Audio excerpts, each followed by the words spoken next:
Morning, everyone. Hopefully you can all hear me. And I'd just like to start by saying thank you for joining our What's Next to Invest in the Future of Your Business session. This is the second of 3 sessions looking at investing in the future as part of our What's Next series. And I'm delighted that today we'll be looking at how you embed a sustainable strategy, as well as covering some tax reliefs available to support the innovation within your business. I'm Chloe Ellis. I'm one of the tax partners at Mazars in the UK, and I'm delighted to be chairing today's session. I'm joined by my colleagues, Chris Fuggle, who is our partner and Global Head of Sustainability Services at Mazars, and also Chris Ridley, who is one of the tax directors at Mazars. Just a bit of housekeeping, we will be holding a Q&A session at the end of this live discussion, so please feel free to drop any questions you may have in the Q&A and we can cover those at the end. So let's just start there. I think it's safe to say that sustainability and innovation continue to be at the forefront of business but many business leaders' agenda this year and beyond, and we see that into the future. In particular, in our 2023 C-Suite Barometer, 30% of executives of privately owned businesses that were surveyed highlighted that the emergence of new technologies will have the greatest impact on their businesses this year. And 29% also identified that a new sustainability strategy was a strategic priority in the next 3 to 5 years. So maybe let's start on that, and with you, Chris. How do you view the increasing focus on business sustainability that has occurred over the past few years, and what do you think the main driver of that has been? Morning, Chloe. Morning, everyone. There's obviously been a huge amount of coverage around ESG in the news, caused by climate, caused by changing societal expectations and evolving regulation. But actually, in terms of businesses coming to terms with it, I would say, other than the largest businesses, which some of them have made very, very good progress, for most businesses, we're still at quite an early stage in terms of them getting to grips with ESG. I don't know what Chris thinks and what he's seen. Good morning, everyone, and thanks, Chris. I would echo what you've just said. From an R&D perspective, we have seen not that many businesses taking it up and looking at innovation from an ESG and sustainability perspective as yet. What I would say is that when you look at the definition of R&D, then I would expect that the vast majority of businesses, or a lot of businesses that do change their processes, change their manufacturing way that they work, may, or at least to definitely consider whether R&D or innovation incentives are available at that point in time. But as of yet, nothing has really hit the ground. Thank you. And just back to you, Chris, what impact does an effective sustainability and ESG strategy have on a business? What are the key indicators of success, would you say? Thanks, Chloe. I mean, in terms of ESG for a business, it's really about making informed decisions. And I think one of the challenges is that companies and experienced business leaders don't really have the information that they need to put ESG into the context of their business, which means it's a really easy topic to dismiss, because if you're an experienced business leader, you've got to where you are today without considering ESG topics, and therefore you can't necessarily see why you would have to include them going forwards. And it can be easy to kind of put it into a box that it's a passing phase or a passing fad, especially when it's a bit kind of politicized at the moment. It seems like there's no right and no wrong in terms of how you take it forward. So I think because that's the case, that the expertise is not there, it's really important for businesses to engage outside of their business, with their peer group, with their competitors, with their customers, with their suppliers, to understand the regulations that are coming. And I think quite quickly you can get to a light bulb moment there, where you start to understand the ESG dependencies that your business has. And it's not just about whether you're a fossil fuel intensive business or whether you're doing your bit in terms of CSR. So I think that's where the penny can really, really drop. And then in terms of the success, I think, business strategy and ESG strategy aren't supposed to be separate. So success is when those that are setting the business strategy really understand how and where ESG can impact the success of that strategy, and they built that in and operationalize that in terms of their policies, the way they performance manage their teams, and all the risk mitigation that you would have in place for an organization. So brilliant. And just before we go back to you, Chloe, can I just add from a tax perspective, and you mentioned there around informed decisions, Chris, it's not just ESG and things like that. I think there's a wide range of tax implications and considerations that need to be made before you look at, or as part of your sustainability decision making, particularly from an innovation incentives perspective. You're looking at how much you're going to have to invest in that process and changing that and embedding that strategy in your business. And therefore, if you can get cash back through R&D, for example, then I think that's something that people would be useful to know up front, so they can look at the overall cost to the business before setting out. Sorry, Chloe, over to you. No, that's fine. And I will come back on tax, as you know, a topic close to both of our hearts. But before I do, just back to you, Chris, and you've touched on it a little bit around some of the challenges that business leaders face, in particular a kind of expertise. But what are the other challenges that you seeing that businesses are facing on that ESG strategy? I think it's the usual one. I mean, in terms of businesses have got so many things that maybe they should be thinking about. How do they prioritize which one? So time and resources, which again is back to making the informed decision, so they understand why they're prioritizing it or not prioritizing it, and they can talk to investors about it, and they can talk to employees about it. So not understanding enough to prioritize it, maybe accidentally considering it a discretionary spend, or maybe it should be a discretionary spend, but again, back to the informed decision. I think a really, really big challenge for businesses is data. So, financial data, I mean, we're kind of from an accounting firm, accounting is very, very structured. People know how to collect their financial data and make it robust financial data.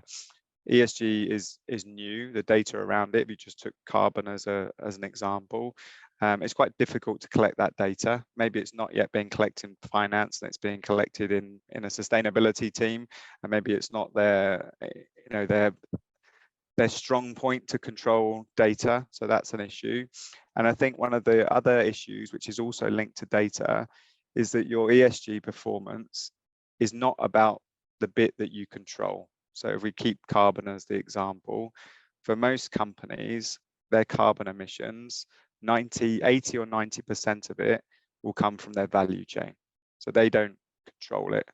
So if 80 or 90% of it is from your value chain and you're trying to improve, then apart from how you improve, the data to track how you're doing is coming from your value chain.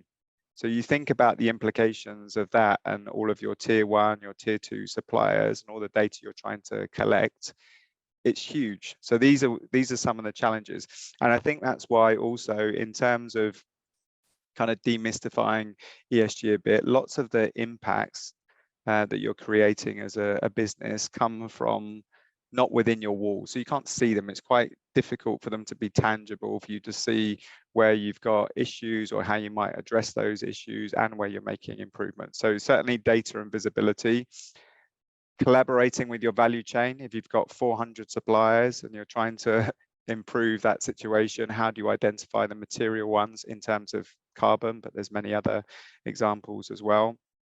And again, back to that point on expertise, especially for a small to medium-sized business, ESG is so broad, right? It's not just about carbon, it's about tax policy, it's about diversity and inclusion, it's about pollution, it's about water, it's about packaging, it's about so many things. You can't have that level of expertise in your business.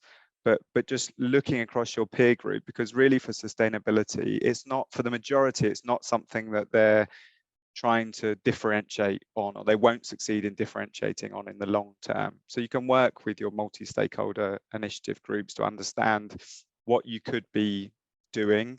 You can obviously have chats with the likes of us if you've got a friendly advisor to quickly bring up to speed, talk to your suppliers, talk to your customers about what they're expecting, talk to your investors, have a few quick conversations, and you can be a lot better informed. It doesn't necessarily have to be a really structured process as that first touch point.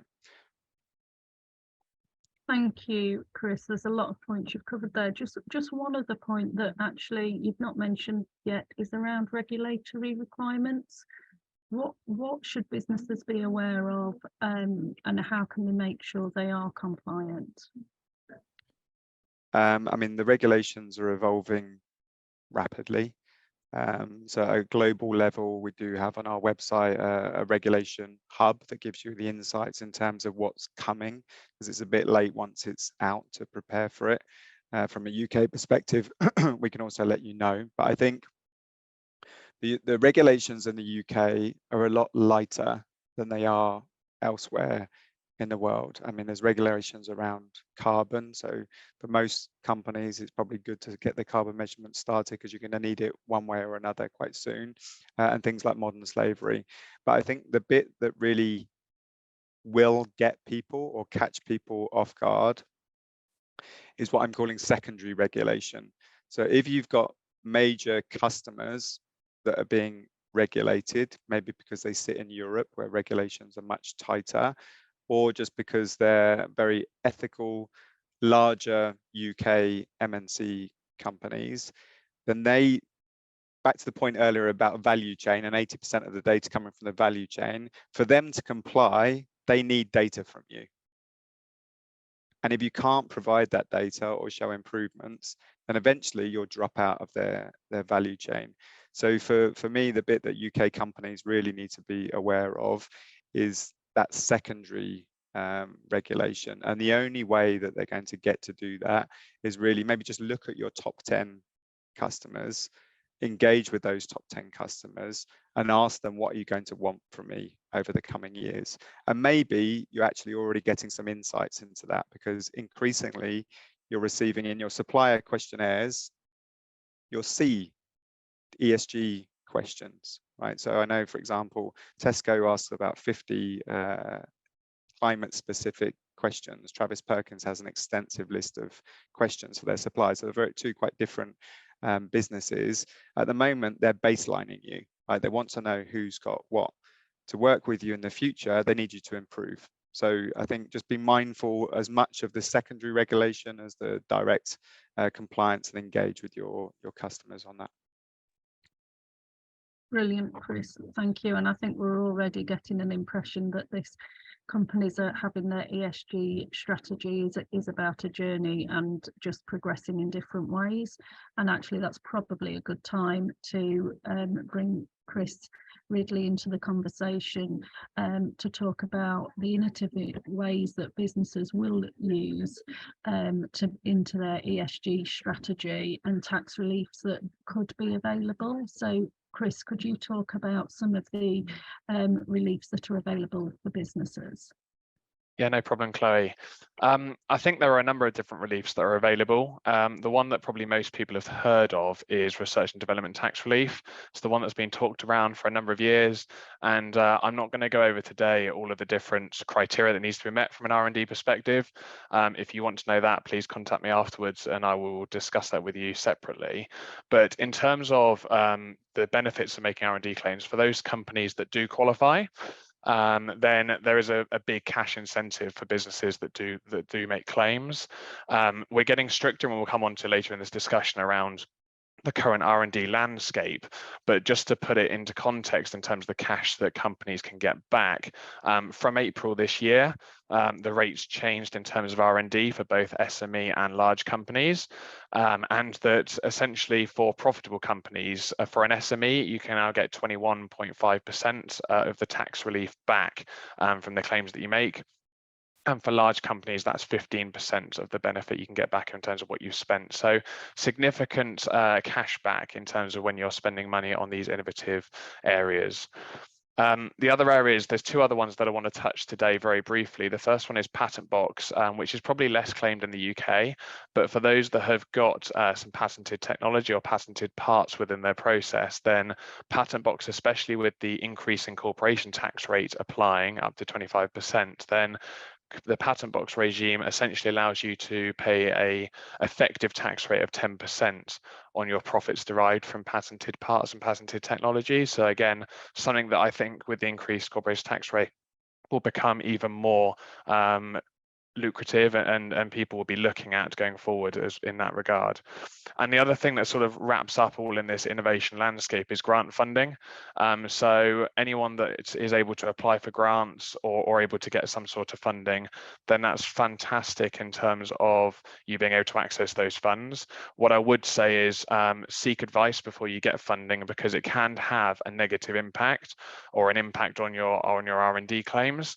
And so therefore you just want to look at the net benefit or net effective benefit of taking that grant on, because sometimes it can be quite penal, especially if the grant is relatively small in context of how much you're spending on R&D on one product. So just something to consider and something to consider, but that's really where we're at. So R&D, Patent Box and grant funding would be the three different areas that I would look at, Chloe. And I think another area that's probably worth you discussing, Chloe, potentially is capital allowances. What support is available in this area for businesses, and have you seen many clients take advantage of this area over the last few years? Yeah, a great question back at me, Chris. But capital allowances are one of those things that actually probably don't get as much of a headline as the likes of R&D, but are incredibly valuable tax reliefs available to companies and really shouldn't be overlooked. So we've just come to the end of the regime, which of the super deduction, where 130% tax relief is available on qualifying expenditure. And we definitely saw in that period businesses making decisions, certainly about timing of expenditure on qualifying capital expenditure in order to maximise those reliefs. We've now moved into full expense allowances, which is effectively 100% relief on qualifying plant and machinery investments, which, as you can appreciate, will have significant or could have significant impact on the level of corporation tax that's being paid. I also think on capital allowances that it's worth remembering that there are opportunities to look at historic expenditure. So companies that have buildings that haven't had claims made on them historically, it's worth looking at those. And again, that can just result in tax repayments or reduced corporation tax payable. The other area, which actually then feeds back nicely probably to you, Chris, is in relation to capital expenditure on qualifying research and development projects, so RDA allowances. How much are we seeing clients use those, Chris, and take advantage of what reliefs are available? Yeah, we are seeing a fair few companies claiming RDAs. It's probably been less claimed over the last few years because of the super deduction, if you just mentioned, Chloe. But it's something that we always make sure that whenever we're doing any R&D claim, we're considering where the RDAs are available and are relevant in terms of maximising that relief for clients. In terms of wider R&D and whether we're seeing more people making R&D claims, the latest HMRC statistics that were actually released last month, I appreciate there was a delay, a slight lag, because they relate to the 2022 tax year. But that said that basically just over 90,000 R&D claims were submitted across the UK, which was an increase of 5% from the previous year.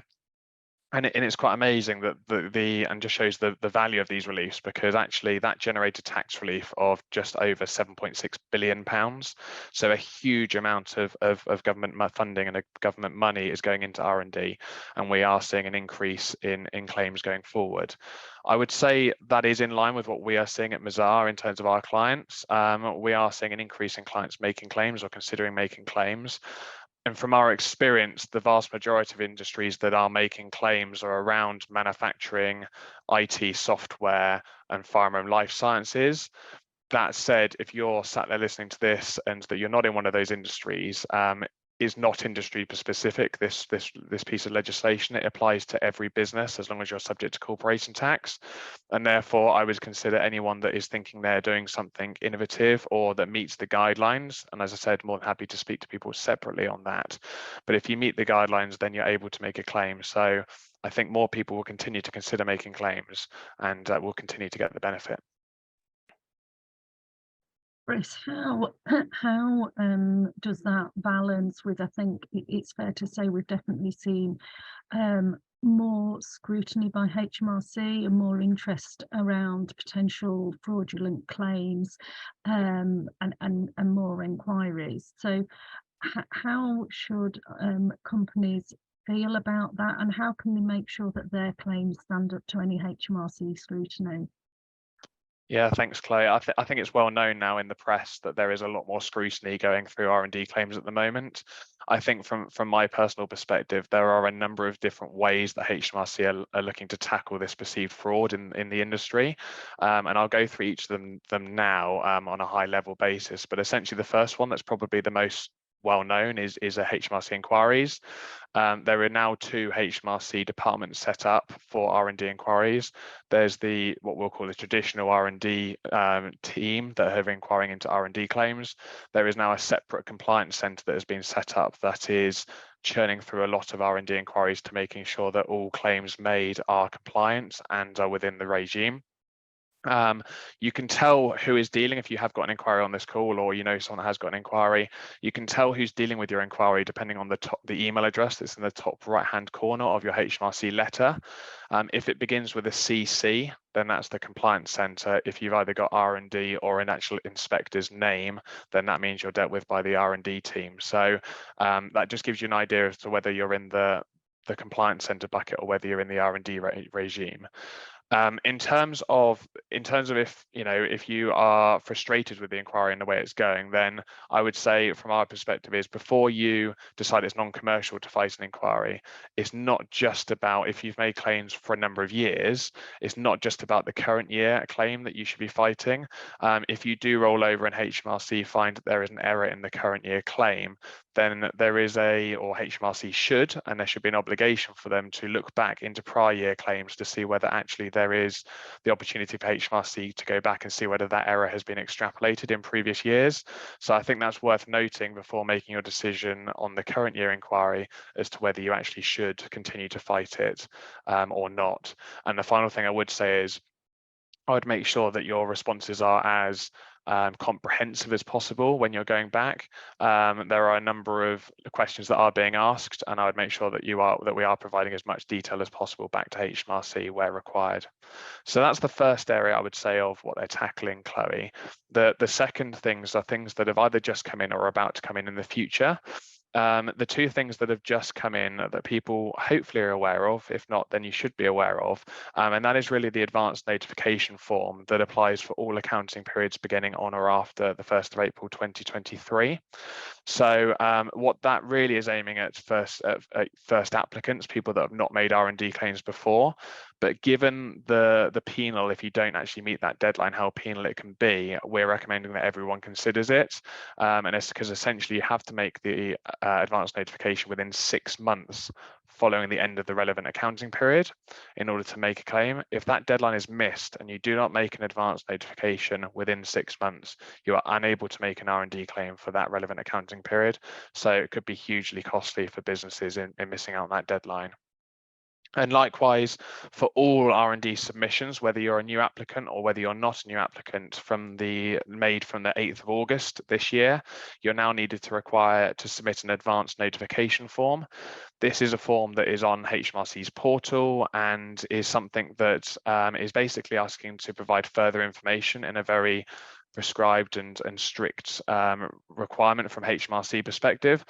That needs to be submitted again to HMRC on their portal before you submit your corporate tax return or an amended corporation tax return. If the advanced notification is submitted after your corporation tax return, in which your actual R&D number goes into your tax return, then again, HMRC will reject and will remove the R&D claim from your tax return. So again, it's really, really important that you're considering the timing of these forms and these applications going in. So you need to make your advance notification if appropriate, and you definitely need to make your additional information form before you submit your traditional corporate tax return. And finally, what's coming around the corner from a HMRC perspective? HMRC, as people are probably aware, they've got a consultation at the moment in terms of merging the two R&D regimes. This is something that I think will eradicate some of the grey area at the moment in terms of whether we claim under the SME and the large regime. And I'm sure this is all designed to hopefully simplify things and tackle perceived fraud as well in that regard. So the current expectations is that this will be introduced from the 1st of April 2024, so not that long away. But again, nothing has been formalised yet. So we wait to watch this space, but something definitely to consider if you are either historically making R&D claims or you think you will consider making R&D claims in the near future.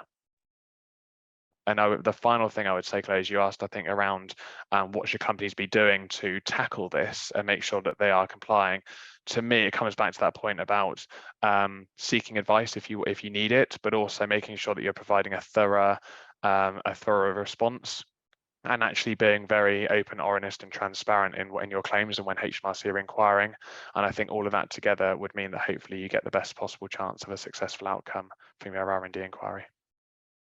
Brilliant. Thank you, Chris, and thank you, Chris Fuggle, as well. I feel like we've packed two really large topics into 25 minutes. And we could go on for another 25 minutes if we have the time, but maybe both of you could just kind of summarize this part of the discussion with kind of a key takeaway each that you think would be appropriate for our listeners. And maybe Chris Fuggle, I can start with you. Okay, I think I'm going to mention it for the third time. So it's about the informed decisions again. I think for all organizations, what they're doing on ESG or what they're not doing can't just be an emotional response. It's got to be a structured response, as they would do for anything else. So that would be my key point. And if you're not in a position to do that, then you need to start to engage with some more people outside of the business. Brilliant. Thank you, Chris. And on the tax and R&D side, Chris. Yeah, no, thanks, Chloe. I'll probably repeat myself as well, Chris. So here I go. So in terms of my sort of key takeaway, it's always, if you haven't considered making an R&D claim or you haven't considered it in the last couple of years, consider it on an annual basis to make sure that you are eligible, or you're at least maximising the relief when you are available to make the claim. And even for those businesses that have made claims historically and have made them for a number of years, the most important thing is there has been a change in the regime. You might have had a very ordered and structured process that you followed previously with your advisor. That process may need to change going forward because of this new reporting requirements. And so therefore, I would suggest everyone to revisit how they produce R&D claims, the timing of producing R&D claims, because as we've seen with both the advance notification and the additional information form, getting the wrong order or getting the wrong timings can completely and utterly wipe out your ability to make a claim for that period, and that can cost businesses thousands, tens of thousands and millions of pounds. So definitely make sure that you've got those dates in your diary and you don't miss those timings.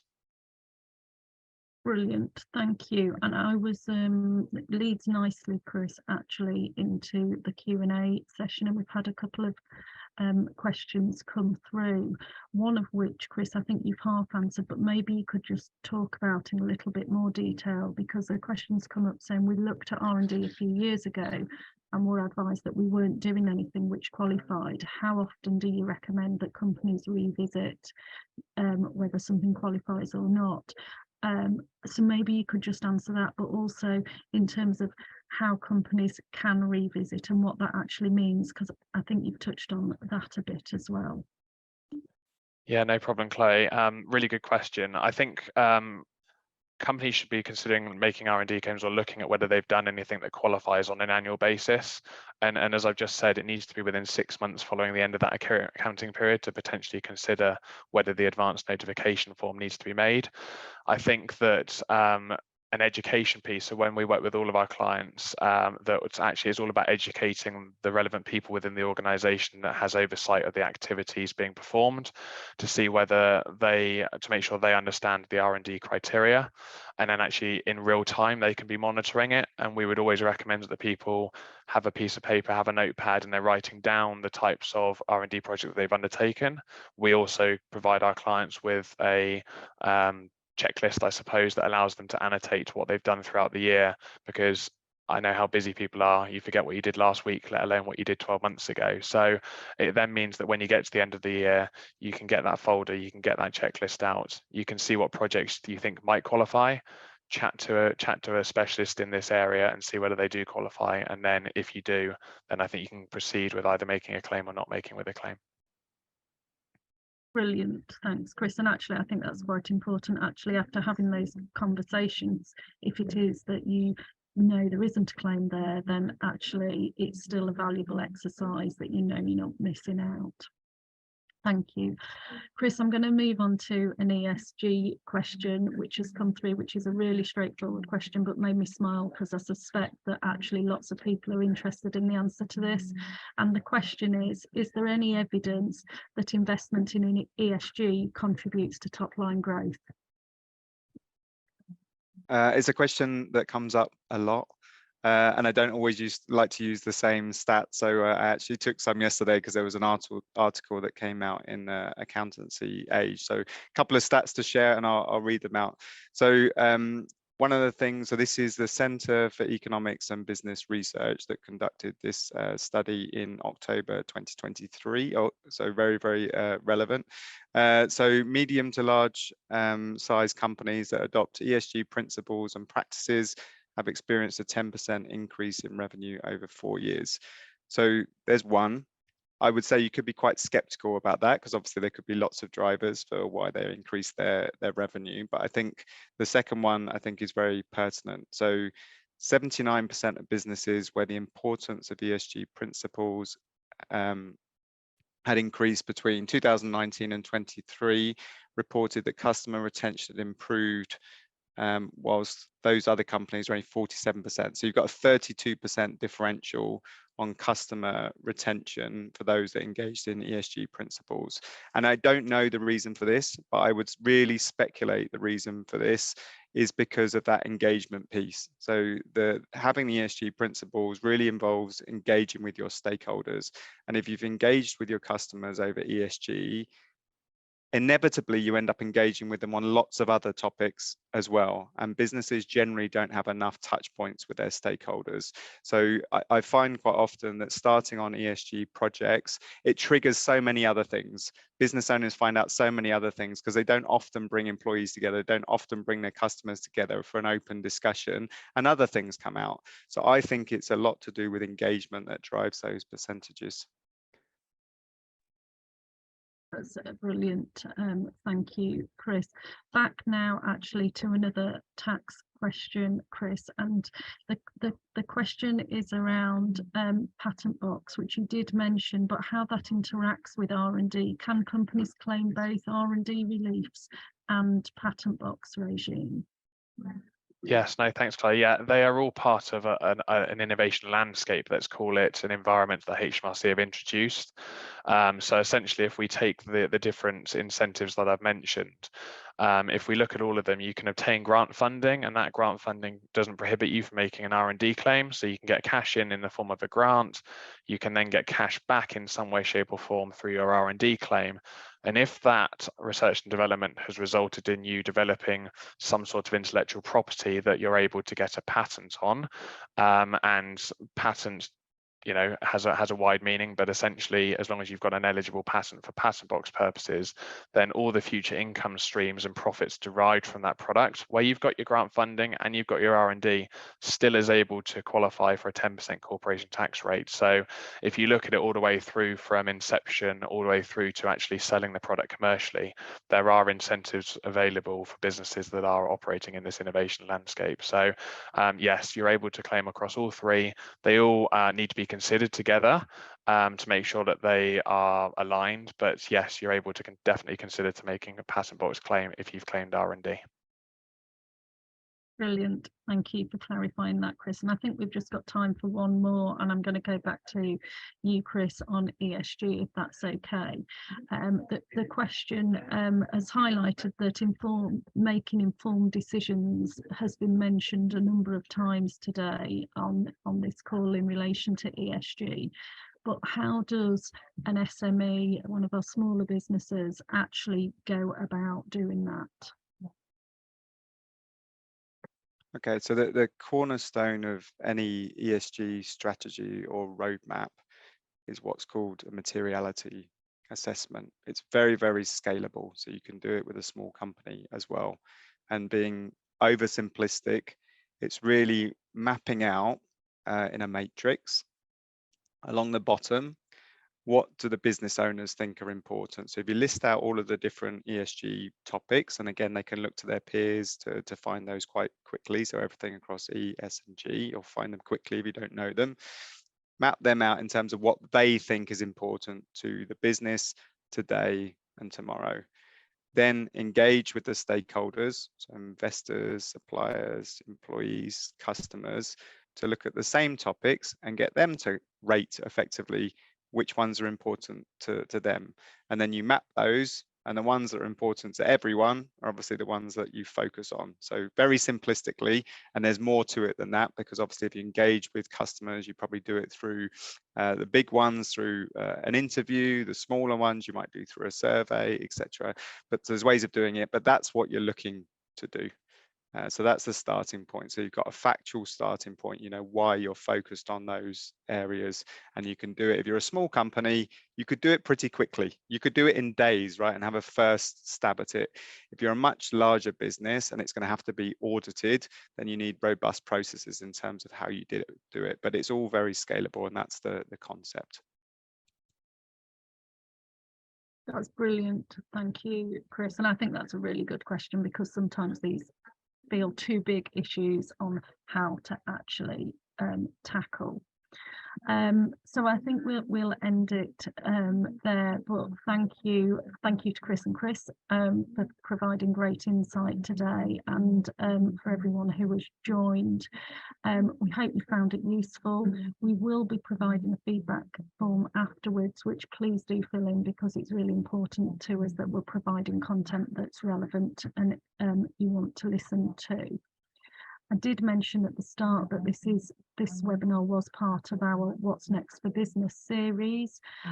So look out for future webinars that we will be hosting. The next one is the 2nd of November, where we'll be looking at employee attraction and reward strategies.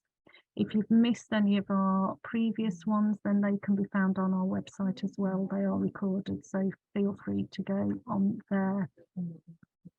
Final thing to say is I appreciate we've had time for a couple of questions and answers today, but if anyone does have any questions, please feel free to reach out to Chris or myself, and we're happy to help.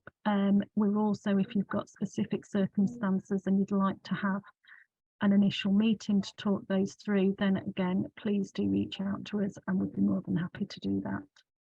So thank you for joining today, and I hope you all have a good rest of the days.